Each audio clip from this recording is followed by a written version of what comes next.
राधे राधे, जय गुरुदेव। आज हम बहुत ही अच्छी और बहुत ही सच्ची घटना की बात करेंगे हम आपके साथ कि भगवान के जो भक्त होते हैं वो कैसे होते हैं।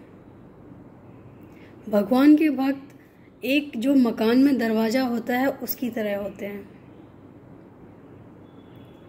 मकान का जो पूरा अस्तित्व है वो एक दरवाजे पे टिका हुआ है। जो भी आता है वो दरवाजे से ही आता है। मकान दूर से दिखता है कि बड़ा है, छोटा है, जैसा भी है, लेकिन उसमें अंदर जाने के लिए दरवाजे से निकलना पड़ेगा।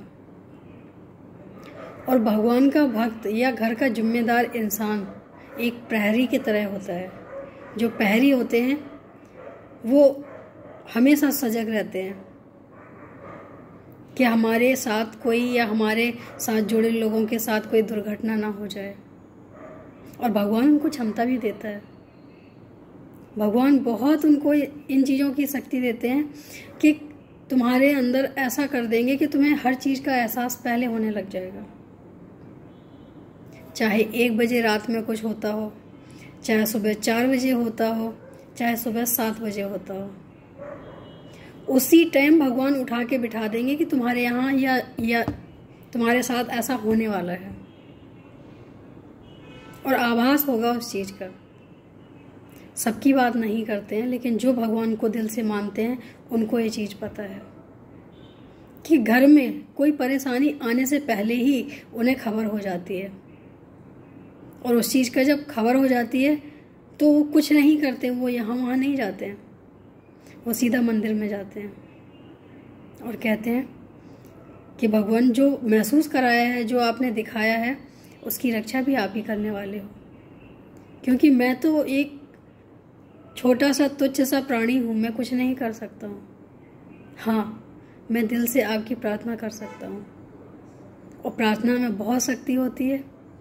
अगर दिल से प्रार्थना की जाए तो इंसान सब कुछ कर सकता है। अच्छा, बुरा नहीं। बुरा करने वालों का तो वो हाल होता है जो हम इंसान कर ही नहीं सकते कभी, और ना ही सोच सकते हैं, क्योंकि हम लोगों के अंदर इतना दयालुता भरी हुई है कि हम किसी का बुरा कैसे कर सकते हैं। हम सबकी बात नहीं करते हैं, हम उनकी बात करते हैं जो भगवान को मानते हैं। उनके स्वभाव में किसी का गलत करना लिखा ही नहीं है, होता ही नहीं है कि किसी का गलत करे। उनके साथ कैसा हो रहा है वो हो जाए, लेकिन वो भगवान के सहारे ही रहते हैं। तो मुझे लगता है कि किसी के साथ अगर कुछ कर रहे हो ना, तो पहले ये पता कर लेना कहीं वो भगवान को मानने वाला तो नहीं है।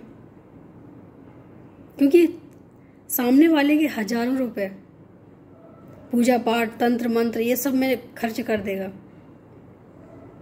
उसमें उतना असर नहीं होगा जितना भगवान के आगे बैठ के भगवान को मानने वाला 2 आंसू गिरा दे। उसका फर्क देखो, वो 2 सेकंडों में वो काम हो जाता है जो 24 घंटे में लोग नहीं कर पाते हैं। तो ये सिर्फ फर्क इस बात का है कि भगवान को आप कितना मानते हो। और मुझे लगता है कि हमारा ये वीडियो बनाना सार्थक हो जाएगा अगर कुछ ही लोगों ने भगवान पे विश्वास शुरू कर दिया। हम दुख जब ही पाते हैं जब हम भगवान पे विश्वास नहीं करते हैं।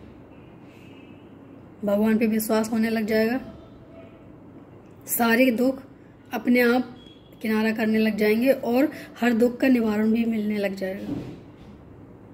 हमें कोई परेशानी आए उससे हमें पहले महसूस होने लग जाएगी।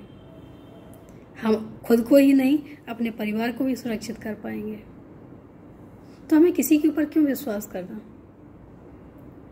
जब शक्तिशाली परम पिता हमारे साथ हैं, तो हम क्यों यहाँ वहाँ भटकते हैं। हमें कहीं नहीं जाना चाहिए। बड़े से बड़ा दुश्मन जो हमें मानता हो वो भी कुछ नहीं कर पाएगा, सिवाय इसके कि वो हार के फिर उठेगा, फिर चलेगा, फिर उठेगा, लेकिन उसका पूरा जीवन संघर्ष में चला जाएगा। हमारे ऊपर आंच तो आएगी हल्की सी, लेकिन जलने नहीं देंगे भगवान। इतना तो विश्वास होना चाहिए ना। अगर हम भगवान को मानते हैं तो ठीक है। सामने वाला प्रयास कर रहा है, करो, कुछ लोग होते भी हैं जो रावण और दुर्योधन की तरह होते हैं। लाख समझा लो, लाख कुछ कर लो, लेकिन वो नहीं हिलने वाले। उनका तो सिर्फ एक ही कहना होता है, मैं आखिरी सांस तक कोशिश करूँगा या करूँगी। तो महान व्यक्ति आखिरी सांस तक कोशिश करते रहो। कामयाबी मिलेगी नहीं मिलेगी ये तो ऊपर वाला तय करेगा, तुम नहीं, हम नहीं। कोशिश अगर करनी है तो अच्छे कामों में करें, किसी का भला करने में करें, किसी के दुख में शामिल होने का करें, किसी के काम आए। अगर हम ऐसे कार्य करेंगे तो भगवान हमारा जरूर साथ देगा।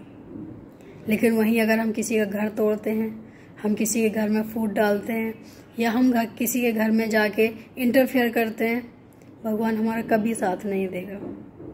क्योंकि कहते हैं कि जो शादियां 7 फेरों से हुई हैं ना, उनका अटूट बंधन क्यों माना जाता है? क्योंकि उसके तो साक्षी स्वयं भगवान हैं। और जिसके साक्षी भगवान हो तो क्या रक्षा नहीं करेंगे भगवान? बिल्कुल करेंगे। यहाँ तो 7 फेरों का भी मजाक बना देते हैं लोग कि साथ में रहना, और ये बहुत सारी चीज़ें बोलते हैं। लेकिन मुझे लगता है कि जो प्रेम से भरा होगा 7 फेरों का बंधन वही समझ सकता है। जिसके अंदर सिर्फ और सिर्फ ज़रूरतें भरी होंगी वो 7 फेरे का मतलब नहीं समझेगा। वो तो सिर्फ ये सोचेंगे कि सिर्फ हमारा जीवन साथी ही सब कुछ है। लेकिन यहाँ हमारा सिर्फ जीवन साथी ही सब कुछ नहीं है। जब शादियाँ होती हैं तो 2 परिवार एक होते हैं, और पूरी जिम्मेदारी होती है लड़की की कि अपने ससुराल वालों का सम्मान करें, और लड़के की जिम्मेदारी होती है कि लड़की वालों का, परिवार का पूरा सम्मान करें। तभी इसको कहा गया है कि एक नहीं 2 परिवार जुड़ते हैं, और दोनों का सम्मान कैसे करना है इसका बैलेंस बना के चलना पड़ता है। जिसने इसका बैलेंस बनाया है वो खुशहाल जीवन है। और जिसने सिर्फ ये देखा कि हमारा पति हमारे साथ है, बाकी हमें किसी से लेना देना नहीं है, तो जाके देख सकते हैं कि वो घर सम टाइम के लिए खुश होगा, उसके बाद जो हालत होती है ना तो कहने वाली नहीं होती है। क्योंकि उनके साथ उनके परिवार वाले ही नहीं हैं, और जब परिवार वाले होते हैं तो हमारा दुख बढ़ जाता है, और जब हम अकेले होते हैं तो दुख हमें अकेले ही सहना पड़ता है। तो क्यों ना हम भगवान को साक्षी जब मान के शादी करते हैं, 7 फेरे लेते हैं, तो उन्हीं पे ये जिम्मेदारी छोड़ी जाए। भगवान से ही बोले कि भगवान आप ही रक्षा करो हमारी, क्योंकि आपकी मर्जी से शादी हुई है, आपने ही चुना है, तो रक्षा भी आप ही करोगे। तो ये भगवान की जिम्मेदारी है। हर चीज़ का ठेका अगर हम लेने लग गए तो भगवान भी निस्फिक्र हो जाएंगे। उनको भी थोड़ा सा फिक्र होनी चाहिए कि बंदे ने हमारे ऊपर छोड़ा तो हमें देखना है। उम्मीद है कुछ समझ आया हो, ना आया हो एज यू विश, लेकिन समझ आनी जरूरी है। समझेंगे तो आगे बढ़ेंगे, नहीं तो हम चलते तो रहेंगे लेकिन कहीं पहुंच नहीं पाएंगे। कहीं पहुंचने के लिए हमें आगे बढ़ना होगा। आज के लिए इतना ही। राधे राधे, जय गुरुदेव।